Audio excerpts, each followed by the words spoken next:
नमस्कार, प्रभाव साक्षी news network और आप सभी का स्वागत है।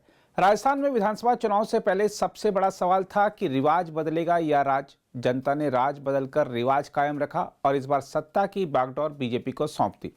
बीजेपी के हाथ में सत्ता की कमान आने के बाद अब पार्टी को फैसला करना है कि मुख्यमंत्री कौन बनेगा। देखा जाए तो पूर्व मुख्यमंत्री वसुंधरा राजे मुख्यमंत्री पद की प्रबल दावेदार हैं, लेकिन आलाकमान के रुख को देखकर लगता नहीं कि उन्हें इस बार सरकार का नेतृत्व करने का अवसर मिलेगा। वसुंधरा राजे जिस तरह 5 साल विपक्ष की भूमिका निभाने के लिए घर से नहीं निकली और अंतिम समय में कुर्सी की चाहत रख रही हैं, वह जनता को भी नहीं भा रहा है। इस बीच राजस्थान में नए मुख्यमंत्री को लेकर जारी कयासों के बीच बीजेपी के राज्य प्रभारी अरुण सिंह ने कहा है कि मुख्यमंत्री के संबंध में पार्टी के संसदीय बोर्ड का फैसला सभी को मान्य होगा। दूसरी ओर नवनिर्वाचित विधायकों का पूर्व मुख्यमंत्री वसुंधरा राजे से मिलना जारी है, जिसे शक्ति प्रदर्शन के तौर पर देखा जा रहा है। वसुंधरा राजे खेमे के नेताओं ने दावा किया है कि अब तक लगभग 68 विधायक उनके आवास पर उनसे मिल चुके हैं। हम आपको बता दें कि राज्य में विधानसभा चुनाव में बीजेपी ने 199 सीटों में से 115 पर जीत हासिल की है। राजस्थान में अटकलें तो ऐसी भी हैं कि वसुंधरा राजे से अपने अच्छे राजनीतिक रिश्ते स्वीकार कर चुके निवर्तमान मुख्यमंत्री अशोक गहलोत जरूरत पड़ने पर कांग्रेस विधायकों का समर्थन वसुंधरा राजे को दिलवा सकते हैं, लेकिन वसुंधरा बीजेपी से बगावत करेंगी, ऐसी संभावनाएं बेहद कम है। हम आपको यही बता दें कि बीजेपी की राष्ट्रीय उपाध्यक्ष वसुंधरा राजे 2003 से 2008 और 2013 से 2018 तक 2 बार राजस्थान की मुख्यमंत्री रह चुके हैं। 2018 में बीजेपी की हार और पार्टी के भीतर बदले हालात के बाद ऐसा माने जाने लगा था कि वसुंधरा राजे को किनारे कर दिया गया है। पहले के चुनाव में वह मुख्यमंत्री का चेहरा थी, लेकिन इस विधानसभा चुनाव में पार्टी ने ऐसी कोई घोषणा नहीं की तथा पार्टी के चुनाव चिन्ह कमल और प्रधानमंत्री मोदी के नाम को आगे कर चुनाव लड़ा गया। हम आपको बता दें कि फिलहाल मुख्यमंत्री पद की दौड़ में अलवर के सांसद और तिजारा से विधानसभा चुनाव जीते बाबा बालकनाथ सबसे आगे चल रहे हैं।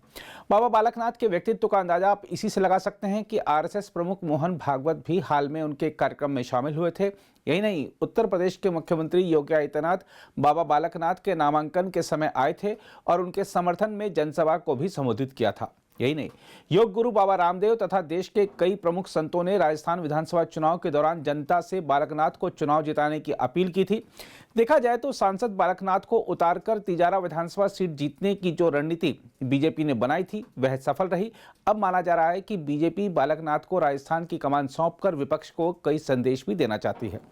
देखा जाए तो अशोक गहलोत की सरकार के दौरान राजस्थान में तुष्टीकरण की राजनीति को जिस तरह बढ़ावा दिया गया, उसके चलते रामनवमी और अन्य हिंदू त्योहारों पर दंगे और उदयपुर के कन्हैयालाल हत्याकांड जैसी घटनाएं देखने को मिली। धार्मिक प्रवृत्ति वाले इस शांत प्रदेश से लगातार अशांति की जो खबरें आईं वह देश के लिए भी चिंता का विषय बनी। इसलिए बीजेपी एक संत को कमान सौंपने पर विचार कर रही है। दूसरा, जिस तरह विपक्षी गठबंधन के नेताओं ने सनातन धर्म पर लगातार हमले किए, उसकी काट के लिए एक संत को कमान सौंपकर बीजेपी देश भर के हिंदुओं को भी संदेश देना चाहती है कि एक तरफ कुछ लोग सनातन धर्म पर हमला कर रहे हैं तो दूसरी ओर बीजेपी सत्ता की कमान संतों को दे रही है।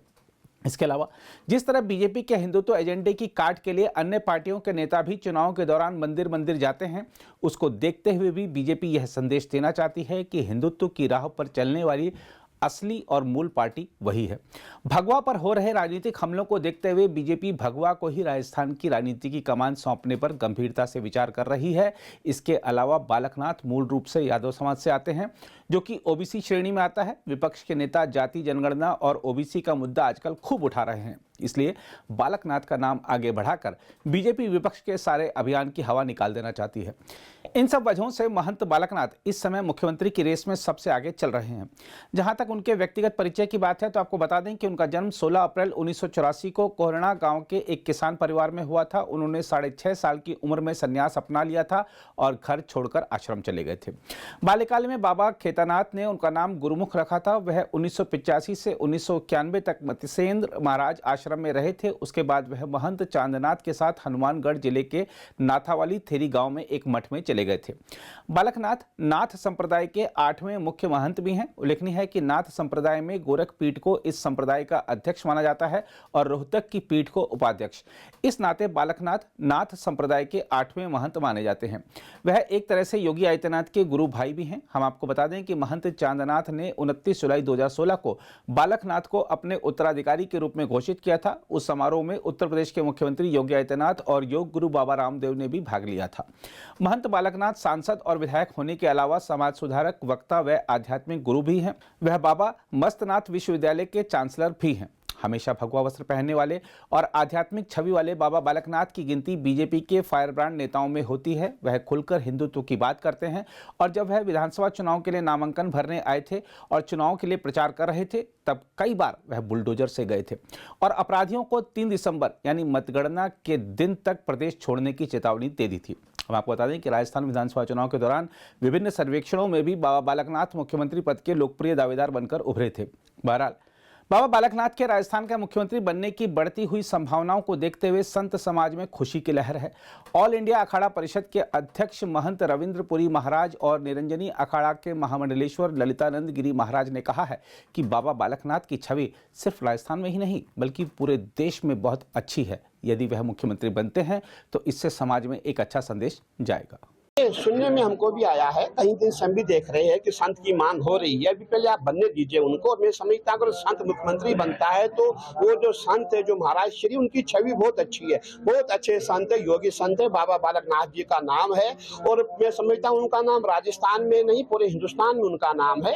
तो मैं समझता हूँ बहुत अच्छा होगा अगर वो मुख्यमंत्री बनेंगे। देखिए, मुख्यमंत्री जो भी बनेगा वो तो अच्छा ही रहेगा, इसी बात है। संत बनेगा, संत पूरे समाज के लिए कार्य करता है। संत मैं समझता हूँ संत शायद घोटाले कम करते हैं। संत कोई, क्योंकि उसका तो बीवी बच्चे नहीं है, उसका तो अपना कोई नहीं, समाज ही उसका है। जिसका समाज होता है वो संत जो है समाज के लिए कार्य करता है। आपने योगी जी को देखा होगा कि जो उनके घर वाले हैं उत्तराखंड में, आपने देखा कभी वो अपने घर नहीं गए, कभी उन्होंने घर में कुछ नहीं दिया। बिल्कुल उसी सेम तर्ज पे है बाबा बालकनाथ जी है। अगर हमारी भारतीय जनता पार्टी उनको सीएम बनाती है तो मैं समझता हूँ बहुत अच्छी बात है और बहुत अच्छा विकास वो करेंगे, मुझे ऐसा विश्वास है। देखने में आया था कई मंदिर भी तोड़े गए थे कांग्रेस गवर्नमेंट में। क्या लगता है कि उनके सीएम बनने के बाद वहाँ हिंदुत्व का राज हो? नहीं, देखिए, हिंदुत्व का राज तो पूरे हिंदुस्तान में नहीं पूरे विश्व में हो रहा है। जहाँ भी हिंदू, हिंदू जाग चुका है। हिंदू का जागना ही जो है भाजपा की जीत है। भाजपा कैसे आई? हिंदू से आई। जब हिंदू जाग चुका, अब हिंदू ने देखा कि कांग्रेस ने हमेशा जो है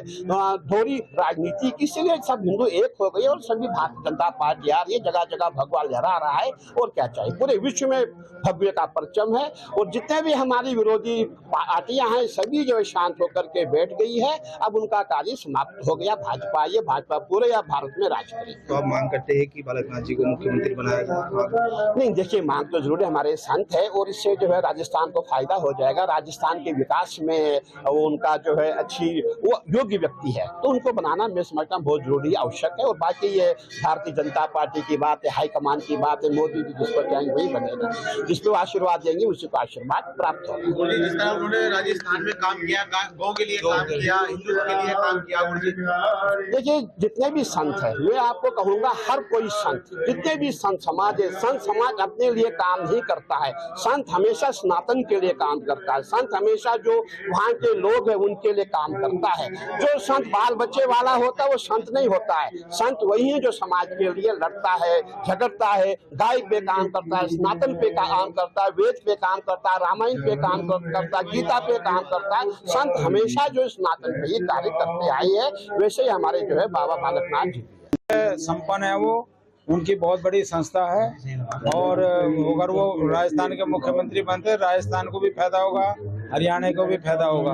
रोहतक में बहुत बड़ी गद्दी है उनकी और राजस्थान उनका राजनीतिक क्षेत्र है।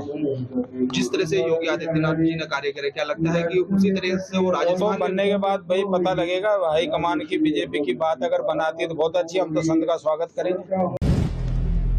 अगर आप भी लेना चाहते हैं देश दुनिया की तमाम जानकारी तो आज ही सब्सक्राइब करें हमारे चैनल को। साथ ही नीचे दिए बेल आइकन को जरूर दबाएं ताकि हर अपडेट आप तक पहुंच सके।